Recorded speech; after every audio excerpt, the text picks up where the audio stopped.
Hello there, kia ora. This weekend, the United Nations Secretary-General Antonio Guterres stopped by in Auckland on his way to the Pacific Island Leaders Forum.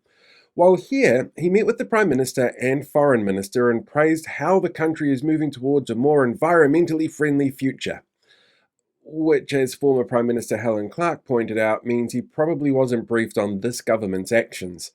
In a following press conference, Guterres was asked about this government's plan to bring back oil and gas exploration, which he said was pointless, because in the 16 years between exploration starting and getting any results, the majority of the world will have moved on to alternative energy sources.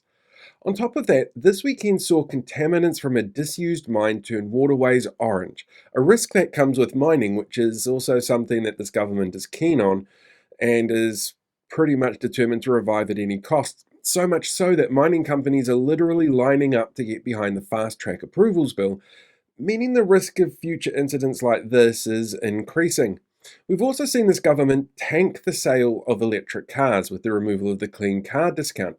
We saw the first increase in over a decade of carbon emissions from the country in the first quarter of the year due to policy changes this government made.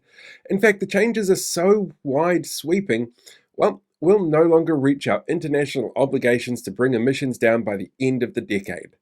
This government also removed climate change and environmental portfolios from the cabinet table, showing just how much they give a shit about it. They scrapped the Initiative for Climate Action for Māori, the Emissions Reduction Plan. They scrapped initiatives for better public transport options while forging ahead with plans for more roads. They cut funding to the Climate Change Commission, native forest planting programs, community-based renewable energy plans, circular economy building around recycled products, environmental monitoring specialists. They removed the Natural and Built Environments Act that was part of the RMA reform plan. They rolled back insulation standards in homes, which increases the amount of energy and carbon produced to keep people warm and healthy. They rolled back freshwater protection policies. They cut over 300 jobs at the Ministry of the Environment and reduced biosecurity monitoring. Hell, part of their plan to reduce emissions from farming, which is our single largest emissions creator, is based on technology that hasn't been invented yet. One of the reasons Guterres is heading to the forum in Tonga is because he feels the islands are the most hard hit by climate change and the ones that do the least to cause it.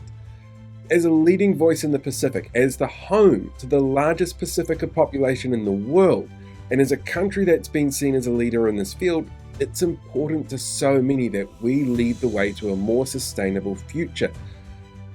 Instead, the Prime Minister will be there grinning in a Hawaiian shirt for a photo op while talking about being a world leader in the field, while actively doing everything he can to make sure that nothing ever grows in that field again.